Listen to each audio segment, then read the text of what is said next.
Dürer est un artiste, mathématicien, graveur et peintre allemand de la Renaissance. Né en 1471 et mort en 1528, il vise une représentation exacte du monde. Albrecht Dürer, Rhinocéros, 1515, est une gravure sur bois exposée au British Museum à Londres, au Royaume-Uni.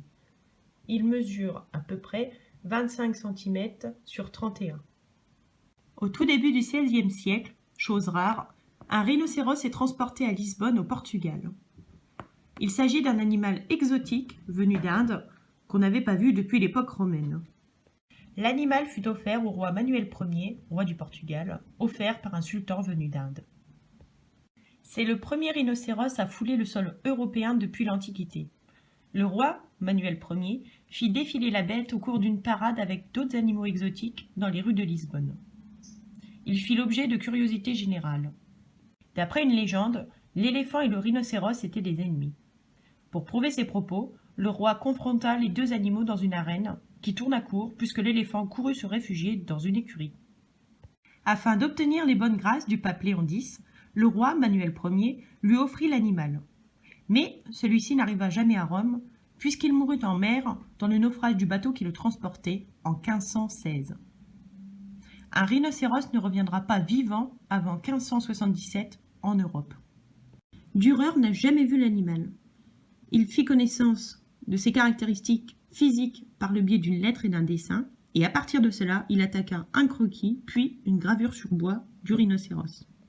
Dürer dessine donc un petit peu à l'aveugle son animal. Son modèle, proche du réel, est en fait une chimère. Son anatomie est incorrecte. Il a ajouté des éléments qui n'existent pas. Sur le dos de l'animal, on retrouve une petite corne de narval. Il donne un aspect de carapace, d'armure métallique également à l'ensemble du corps de l'animal. Et on voit également des écailles de reptiles sur les pattes, ainsi qu'une queue d'éléphant. Alors que Dürer tentait d'être le plus fidèle dans la représentation de l'animal. Au-dessus de l'animal, il y a une légende. En l'année 1513, après la naissance du Christ, on apporta de l'Inde à Emmanuel, le grand et puissant roi du Portugal, cet animal vivant. Il l'appelle rhinocéros. Il est représenté ici dans sa forme complète. Il a la couleur d'une tortue tachetée et est presque entièrement couvert d'épaisses écailles. Il est de la taille d'un éléphant, mais plus bas sur ses jambes et presque invulnérable. Il a une corde forte et pointue sur le nez qu'il se met à aiguiser à chaque fois qu'il se trouve près d'une pierre. Le stupide animal est l'ennemi mortel de l'éléphant. Celui-ci le craint terriblement car, lorsqu'ils s'affrontent, le rhinocéros court la tête baissée entre ses pattes avant et éventre fatalement son adversaire, incapable de se défendre. Face à un animal si bien armé, l'éléphant ne peut rien faire. Ils disent aussi que le rhinocéros est rapide, vif et intelligent. Au même moment, Hans Burckmer, un peintre et graveur allemand, réalise lui aussi une gravure d'un rhinocéros. Il ressemble fortement à celui de Dürer, à la différence qu'il n'a pas de corne de narval et l'animal a des liens aux pattes.